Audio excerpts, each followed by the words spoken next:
avem noi preoți, avem rugămintea să aveți mare grijă la lumână, de aprindem doar afară și când terminăm, rugăm să le așezați în gălețile pregătite sau la lumână.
Miluiește-ne pe noi, Dumnezeule, după mare mila ta, rugăm-ne-ți, auzi-ne și ne miluiește. Doamne, miluiește, Doamne, miluiește, Doamne, miluiește. Încă ne rugăm pentru înalt preasfințitul arhiepiscopul și mitropolitul nostru Andrei, pentru preasfințitul episcopul nostru Benedict, pentru sănătatea și mântuirea lor. Doamne, miluiește! Doamne, miluiește! Doamne, miluiește! Încă ne rugăm pentru binecredinciosul popor român de pretutindeni, pentru conducătorii țării noastre, pentru mai mari orașelor și ai satelor, și pentru iubitoarea de Hristos armată, pentru sănătatea și pentru mântuirea lor. Doamne, miluiește! Doamne, miluiește! Doamne, miluiește! Încă ne rugăm pentru buna întocmirea văzduhului, pentru belșugarea roadelor pământului, pentru vremuri pașnice. Încă ne rugăm și pentru toți drept slăvitorii creștini. Doamne, miluiește! Doamne, miluiește! Doamne, miluiește! Că milostiv și iubitor de oameni Dumnezeu ești și ție slavă înălțăm, Tatălui și Fiului și Sfântului Duh, acum și pururia și în vecii vecilor.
Ne rugăm Ție, auzi-ne și ne miluiește.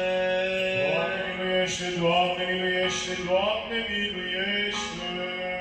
Ne rugăm pentru fericiții și purea pomeniții chipuri aceste Sfinte Biserici și pentru toți ce mai dinainte adormiți, fării și frații noștri, desăvitori creștini, care odihnesc ca ei și pretutindeni, încă ne rugăm și pentru toți desăvitorii creștini. Doamne miluiește, Doamne miluiește, Doamne miluiește. Milostiv și viitor de oameni Dumnezeiești și Ție slavă înălțăm, Tatălui și Fiului și Sfântului Duh, acum și pururea și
Miluiește-ne pe noi, Dumnezeule, după mare mila Ta, rugăm-ne Ție, auzi-ne și ne miluiește.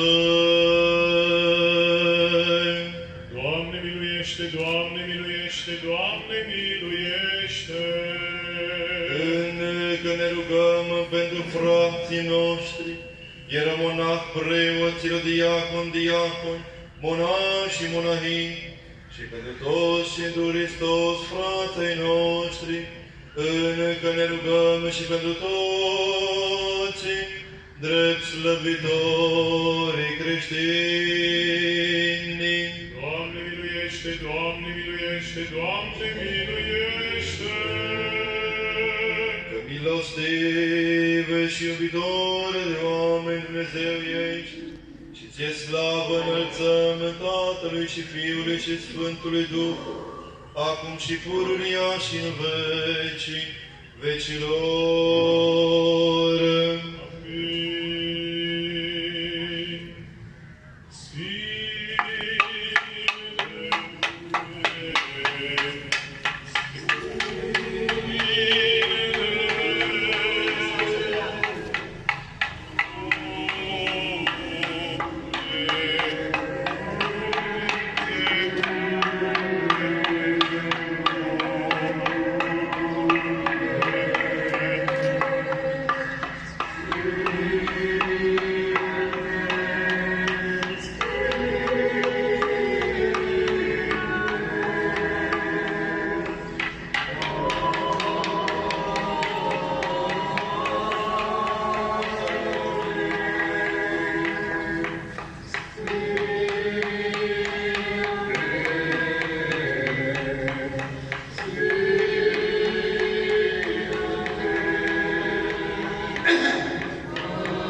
mila ta ne rugăm ție, auzi-ne și ne miluiește.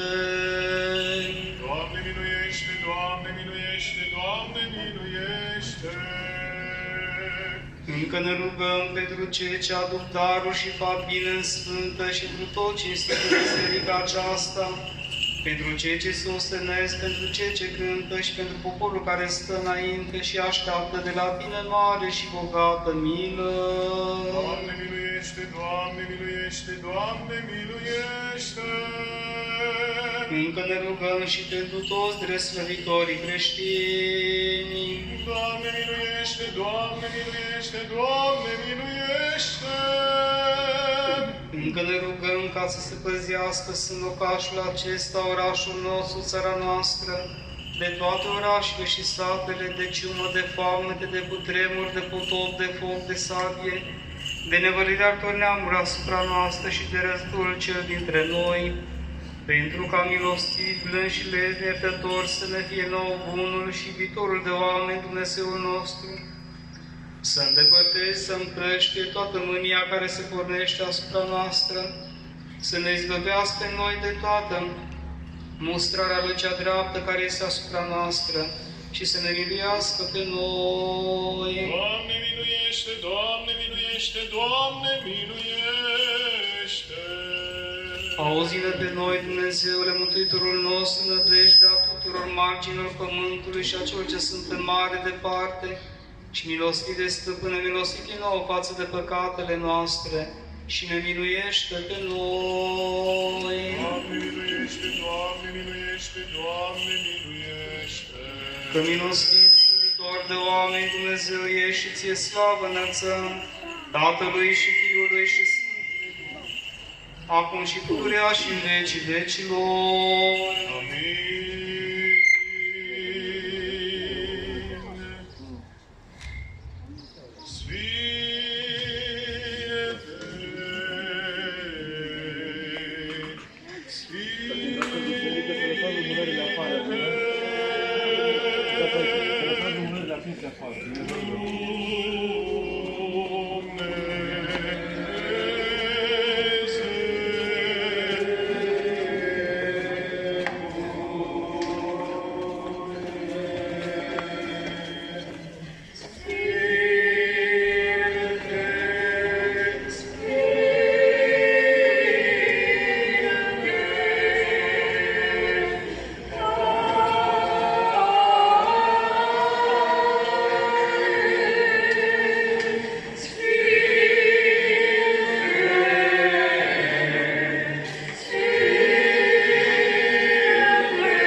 rugându-ne nemuritorii să ne înviezi pe noi, ca un Dumnezeu fără de moarte.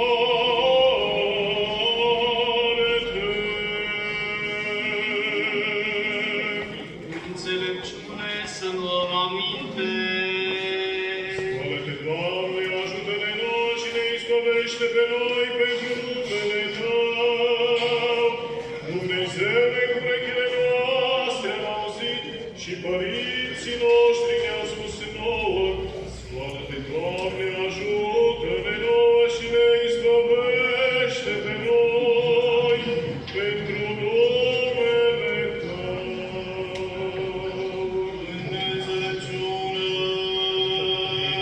Și iar lui Ezechiel citire.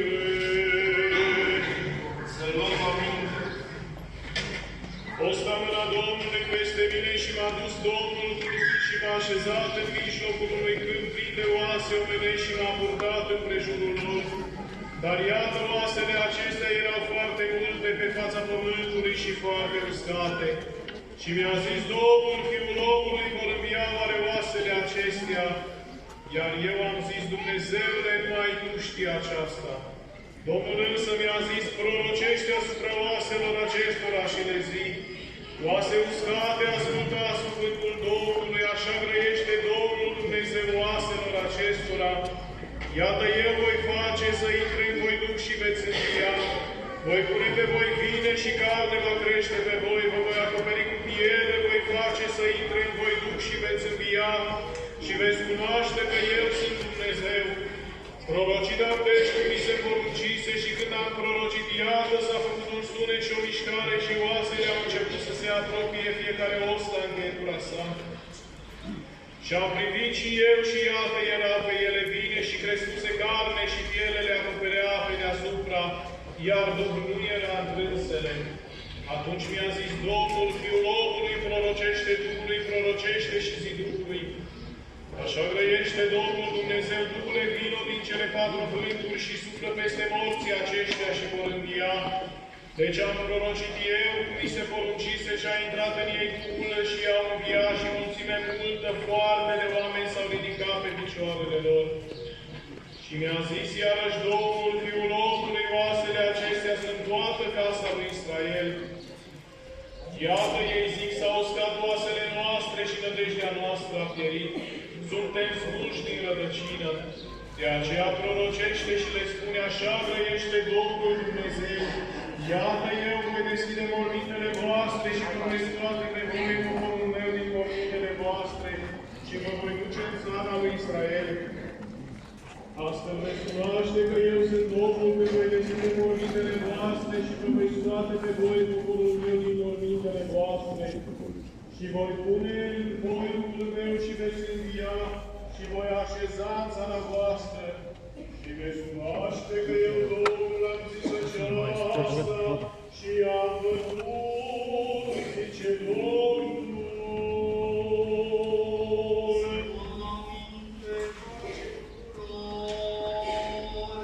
Și Duhului Tău, spălă-te, Doamne, Dumnezeul meu, înalță-se până la și voi până la sfârșit.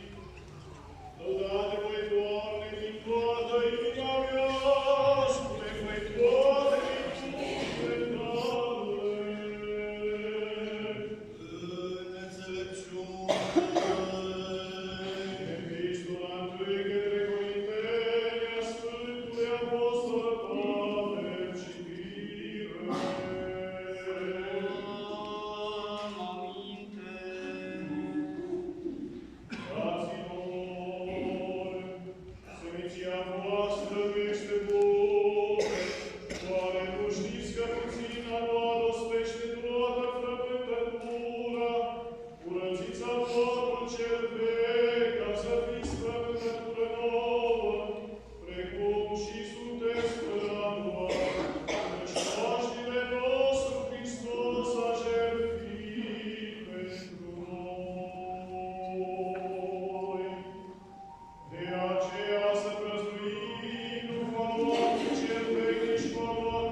zilele curăției și ale adevărului. Hristos ne-a răscumpărat din blestemul legii, făcându-se pe nou pentru noi blestem, precum este scris. Blestemat este tot cel spânzurat pe lege, ca prin Hristos Iisus să vină la neamuri, binecuvântarea lui Avram,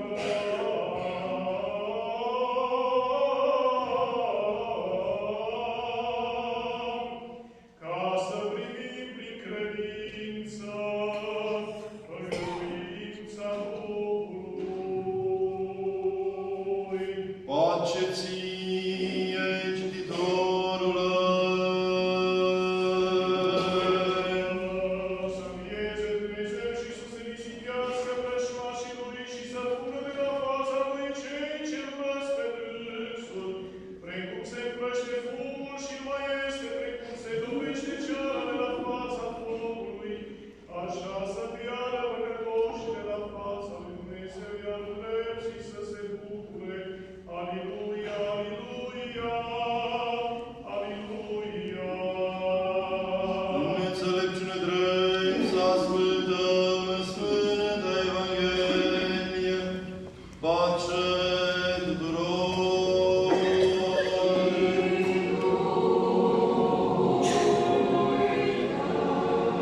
Sfânta Evanghelie de la Sfântul Apostol și Evanghelist Matei, citire.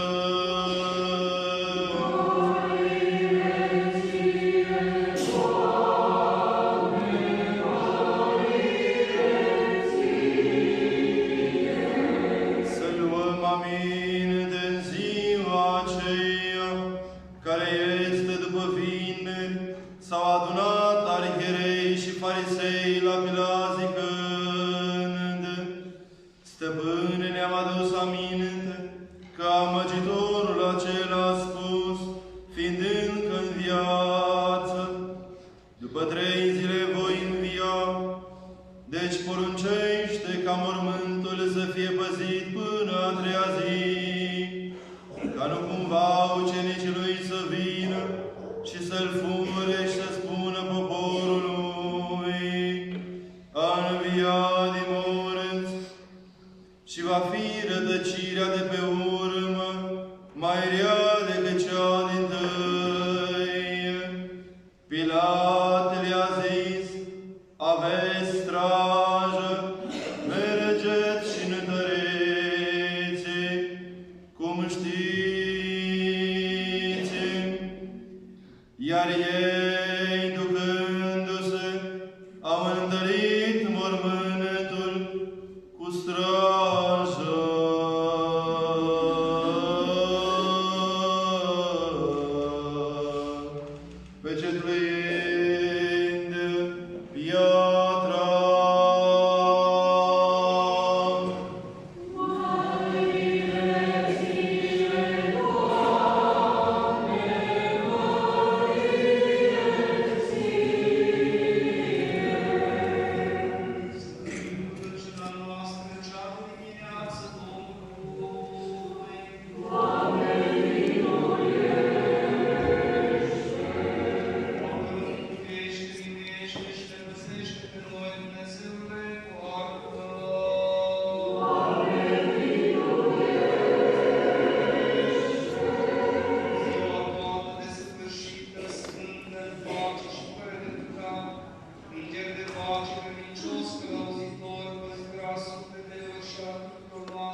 viața noastră, Hristos Dumnezeu Sfânt.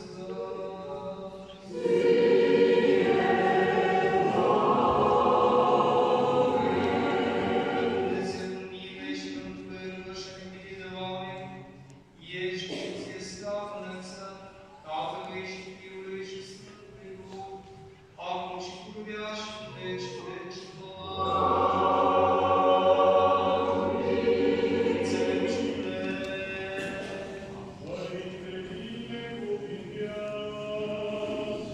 Cel ce este binecuvântat, Hristos, Dumnezeul nostru, totdeauna, acum și pururea și în vecii vecilor. Întărește Dumnezeule Sfântă și dreaptă credința prețlăvitorilor creștini și Sfântă Biserica ta, păzește veacul veacului.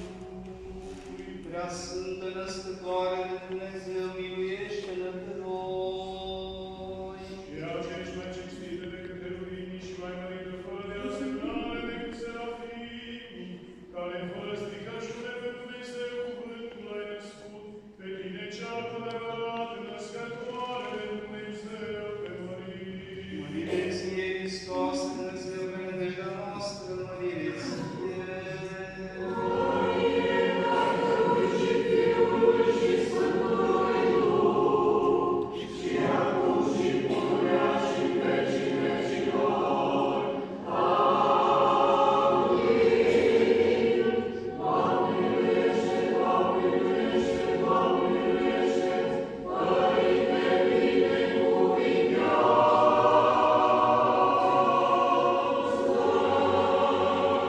Cel ce pentru noi oameni și pentru a noastră mântuire, pătimirile cele înfricoșătoare și crucea ce de viață păcătoare și îngroparea ce de voie cu trupul a primit, Hristos, adevăratul Dumnezeul nostru, pentru rugăciunile prea curate Maicii sale și pentru ale tuturor Sfinților Săi, să ne miluiască, să ne mântuiască pe noi ca om bun și pe oameni iubitori.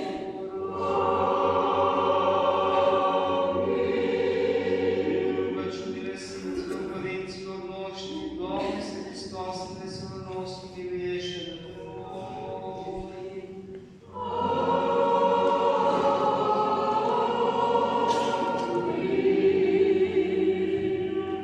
Dimineața la ora 7 vom săvârși Sfânta Liturghie, mâine noapte la ora 12, slujba Învierii.